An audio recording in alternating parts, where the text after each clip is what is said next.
LaPonda is so quiet.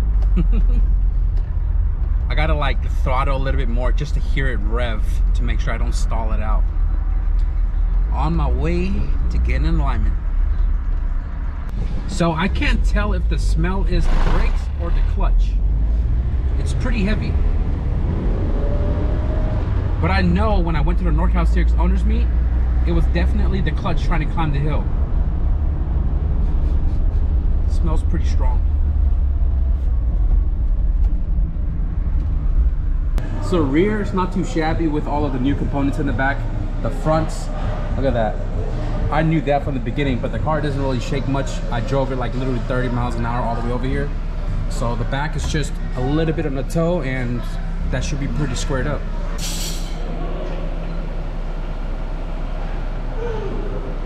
Yo, big shout out to the homie Eric for doing the alignment on LaPonda. If you guys remember this sedan, this is his. Swapped it probably, I don't know, way over 5 years ago. B20V. Although I feel like we have a different issue with LaPonda.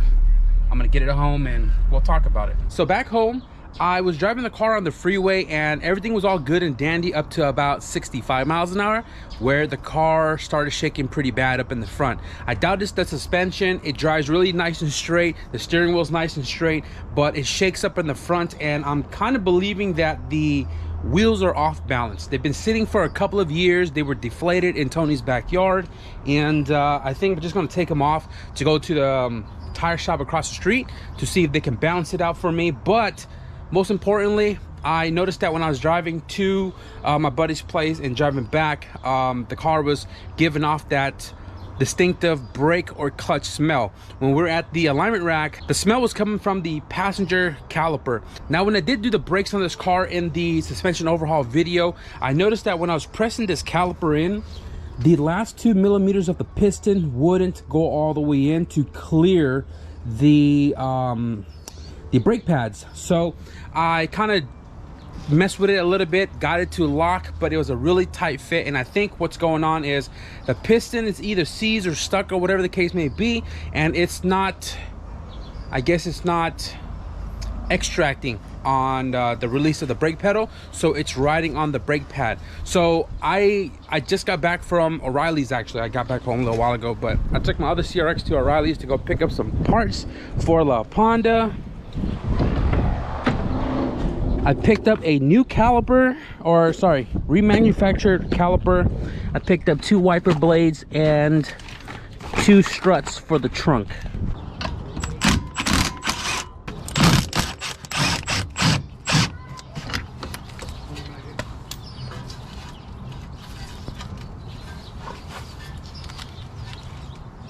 Look at that.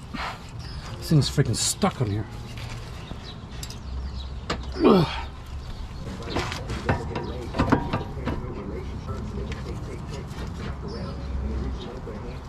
Oh yeah, you can definitely smell the brake pads. These are brand new as well, so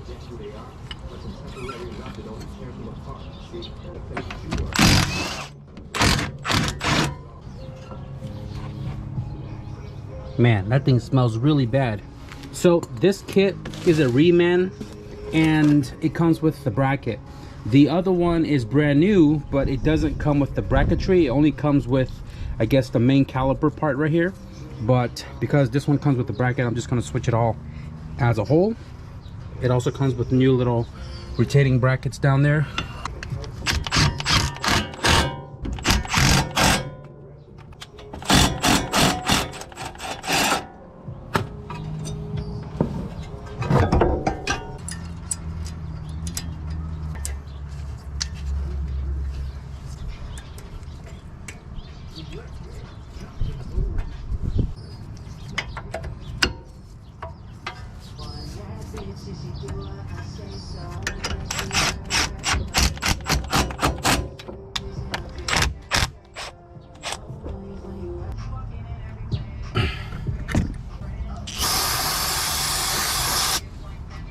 Press on it, like pump it rapidly.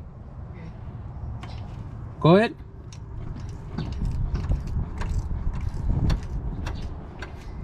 Okay, I'm gonna close it. Now pump it 5 times, hold it.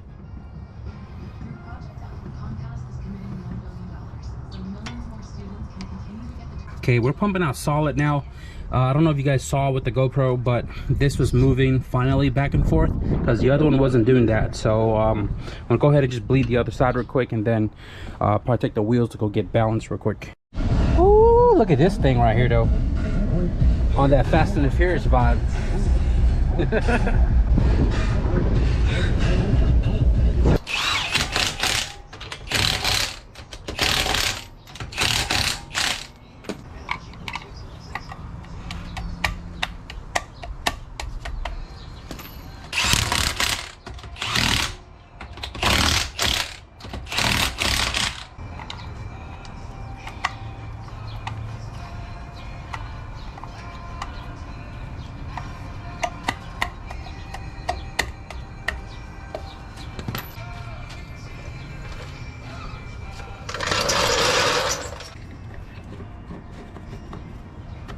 All right, so just got the wheel balanced, got it all put back together. Now I'm gonna go and find the other windshield wiper arm. It's the short one. I know I have one sitting here somewhere. Please be the short one, please be the short one. Yes sir, this is the short one. I'm gonna go ahead and just give this a good old sand down, give it a quick black paint, and then we'll install the wipers.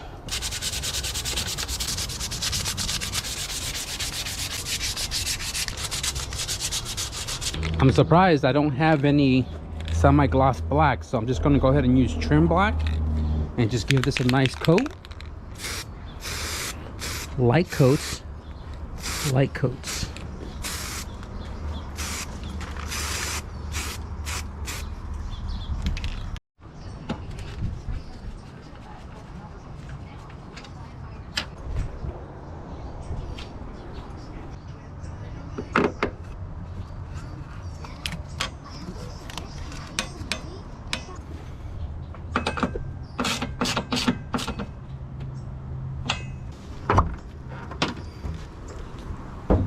So we just got some Bosch Spectrum direct fit, nothing fancy. I'd rather have some blades on than to not have any blades at all, right?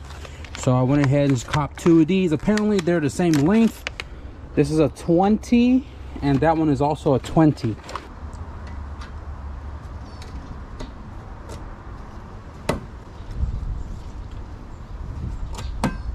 Damn, that is very close, but we're not touching the molding, so that's good.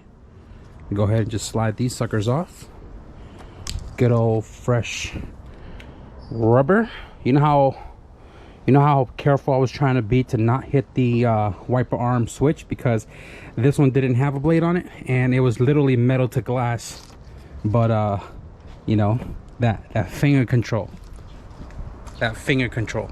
What I'm gonna do right now is I'm gonna drive the car around the block and make sure the brakes and everything work.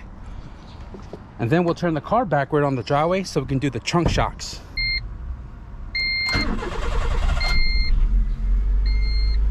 I'm still debating on removing this and fixing it, or just leave it alone, because if you guys remember the last one I got in the junkyard, it looked really good in the console, like it wasn't cracked or small signs of cracks. But as soon as I removed the screw, the whole thing deteriorated. So not entirely sure if I want to take it off and like glue it up or just leave it be. Maybe I'll just leave it be.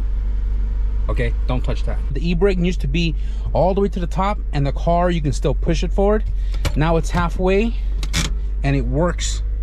It works wonderful. So I'll go ahead and take it around the block real quick. Now the smell of the brake pad didn't like really smell heavy until a couple of miles. Now I'm only going to drive it around the block, but the good thing is you see how the car's rolling on neutral. When I was driving it on the street and I would like come to a neutral, the car would stop right away. When I was at the alignment place, we were trying to push the car off, and the car was like, it felt like it had drag. So I'm pretty sure that caliper replacement just fixed all of that for me. So I'm gonna go ahead and put it in neutral. We're still rolling at a good amount of speed. That's freaking awesome. I can already tell the difference that the new calipers is is freeing up the rotating mass, I guess. But like, we're still rolling. Brakes, oh, works amazing. That's awesome. That's so awesome. So quiet. La Honda, you're gonna be missed so much. Everybody's telling me to keep the car. I want to keep the car, but I can't, for the sake of the channel and the sake of the space at my house. I can't keep this car. And like I've mentioned before, this car was never meant to stay. Now the only thing is, I won't know if the car still shakes at 65 miles an hour. When I took the tire to get balanced, I noticed the guy took off 2 weights on one wheel and 2 or 3 on the other one. And when he balanced it, it only took 1 weight. So I'm not entirely sure if it was like super off balance, or if there was just an extra weight, or the tire being flat played a role, if the wheel sat for a long time played a role of why the car is shaking. The car rolling. Look at that. Car is freaking rolling. Brakes work great. That's awesome. Let's flip this car around and do that trunk shock, because I'm tired of holding up that super duper heavy hatch. This is what I was using to prop up the hatch on La Honda. Type R strut bar. Type R strut bar. Look at this.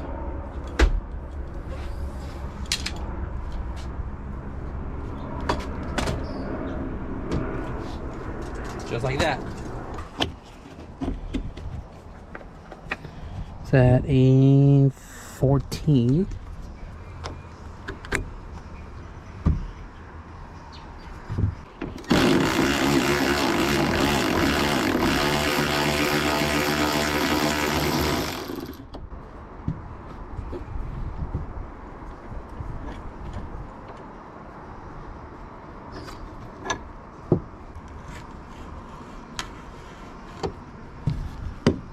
Man, this thing is stupid rusty, dude.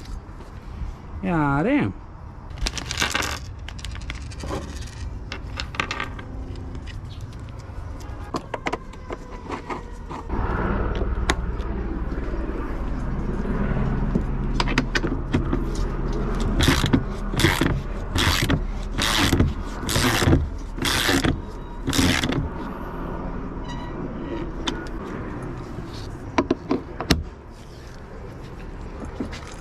Use my head on this one.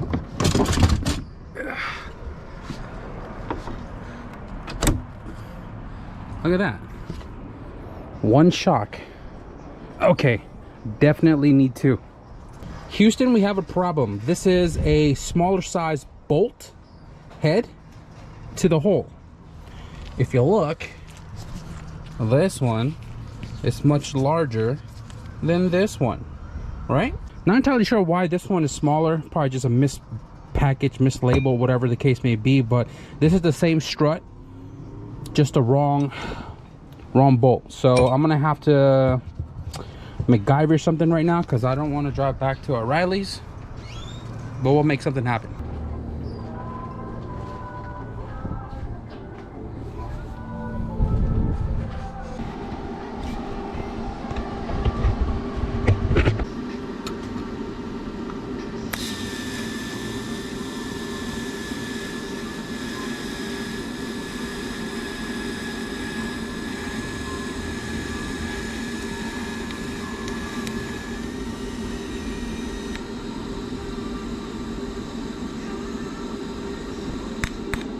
So what I did here was I took that provided bolt and then I cut it in half, welded it to the top of a 14mm bolt, correct threads for the hole, and I mean, it should fit.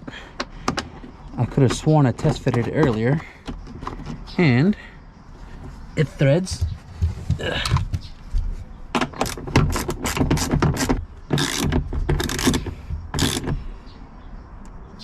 All right, nice and firm. I am gonna leave the original hardware and stuff, these right here, in the glove box in case it needs to be changed ever later down the road. At least they have the correct factory bolts to go with it. So I'm gonna go ahead and click this into place. use my head on this one. I don't think these fit over because it is a different design than these ones here. So this one, where's the other cap? Put this in a Ziploc bag. Toss these motherfuckers. I'm gonna clean up real quick. And I actually have a car on the way here right now for some work for tomorrow. Wow. Wow. O'Reilly's part number, guys, SG326001. Or is it the bottom one? 4B-8541 IC. I mean, you can just go into O'Reilly's, tell them your make and model, and they should have it in stock.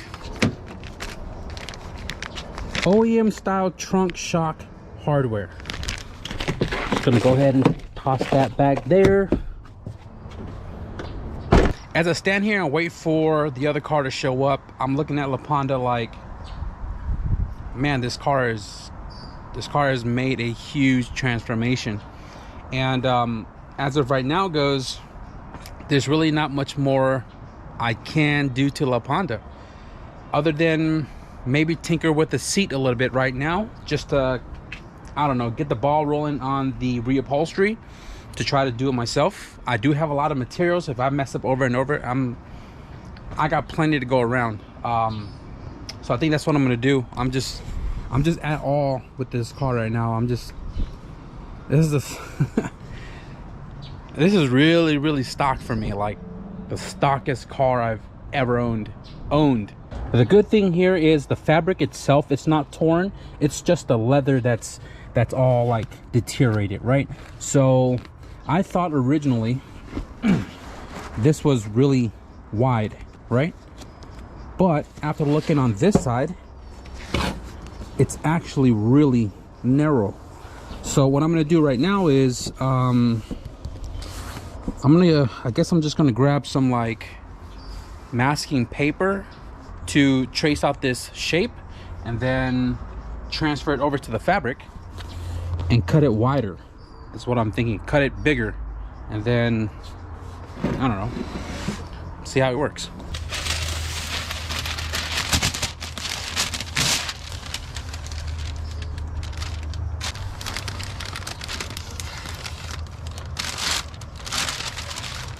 So pretty much because I measured the other side, I have to flip it so we can get the correct, I guess, fitment for the opposite side. So I marked it on this end. I'm gonna flip it over like that. And I am gonna measure about ½ an inch more so we can have a layover.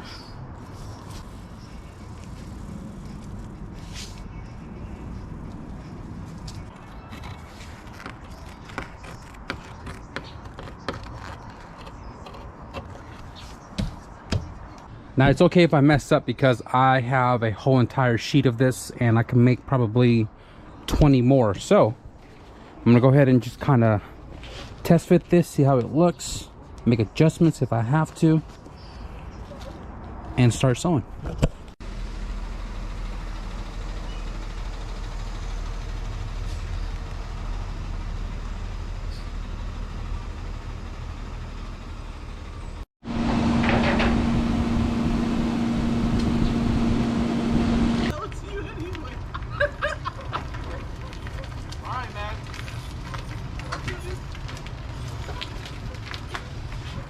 Keep going? Yeah. Back it up a little bit. Ready. Guys, so I was sitting here trying to thread this thing in here, and when you're doing it by hand, it is really freaking hard to go through all of this material. So I kind of gave up for tonight with that. But most importantly, we got this new car on the driveway, and you guessed it, it's another CRX. Except this is not my car. This is the homie Mondo. Was good. And he reached out to me and he was asking me to, you know, if I could tackle the work that this car needs. He's a busy guy, you know what I'm saying? You don't really have time for your cars anymore. 2 jobs. As long as I did, yeah, you know what I mean? Yeah, I remember you mobbing this thing around, and then when he went down for the new heart and everything, it's just life gets in the way, and you know, that's why that's exactly what he said. That's why the car is here. So I guess I'm just gonna give you guys a quick little sneak peek of what's going on. There's a lot of stuff inside the car, but most importantly, he's here for some major work, because we're missing a lot of things in here, right? I mean, I'm gonna put the light in it real quick. There it is. Here we have an LS, a mild built LS turbo. So he's here for some fabrication, and there's a lot of things missing, but he has everything. But my goal is I'm gonna split this build into sections, guys, and I'm gonna do pretty much like, I guess, the fabrication of everything that the car needs, and then we'll I don't know, I might want to try to turn this car on here, just turn it on here, because it's mainly already in the car and all the wiring's hooked up. It's just a bunch of little things. So I'm gonna split it into sections. I'm not sure how I'm gonna go about it just yet, but this is literally my work for the next couple of days. So before Mondo gets on out of here, while he's here, I wanna use this whiteboard, because we spoke on the phone through text and stuff like that. But I want to refresh my memory while he's here now, to write down everything that this car is going to need to be somewhat closer to being completed. So I'm just going to go ahead and get my marker here, and we're going to write down man, D-O-E, Mondo, CRX. Okay, so simple enough. We're going to go down what we're going to need here. I'm just going to go ahead and sit you guys back here while we talk. I like to start from the front, going around to the intake, to the copper gasket. We need to do return line. I'm going to fab down pipe, and then we're going to mount intercooler, catch can. So we're not worried about the lines there, because if anything, I can order from B&R Fittings, 1-day shipping. Yeah, that's where I got all my fittings too. Okay, so like I said, it's just more so about whether that thing is gonna fit your valve cover or breather, or to bung it. Yeah. Did you want me to like fit the intercooler to clear your bumper, or you don't mind? You can throw a bumper on and just cut the grill out. How big is your intercooler? It's a Talon. Oh, Talon back door. Yeah. Is it a 3-inch or 4-inch? I think. Well, it doesn't matter. I fit a 4-inch behind the bumper. I think it's. So guys, I went through literally everything with Mondo here, starting from the manifold, going into the turbo, around intercooler, going up, and then just small little things here and there that is needed to get this car to turn on. Quickly, I'm gonna go through the list. I am gonna go through this thoroughly, obviously, when we build the car. So starting at the very top, install copper gasket on the Speed Factory manifold. We're gonna go to the return line, get the turbo set into place, and then we got to cut the support for the turbo, because EF guys, we're really tight with the frame here. So I got to cut that out to give some breather room for the turbo, and then we're gonna do the downpipe and the wastegate, because he doesn't have that. And I think the order here is to have the radiator installed first to see how much space we have. So we got to do obviously the radiator, the hoses, the fan, and then mount the intercooler piping, blow off valve, mount catch can, and bung the valve cover. But this is going to depend because of what's the thing that you had? The level 7 cap. Level 7, that's what it was. Yeah, so he has a level 7 cap. Just got to figure out if it's going to hit the bung here, the breather port on the VC itself. If it does, then we'll bung it. If it doesn't, we'll run the level 7. So after the catch can, just overlook some gauges, because he has some gauges in the car. Some is wired, some is not. I did notice some missing grounds and stuff. That's not on the engine. And then I left this gap here because I know I'm going to figure something else out along the way.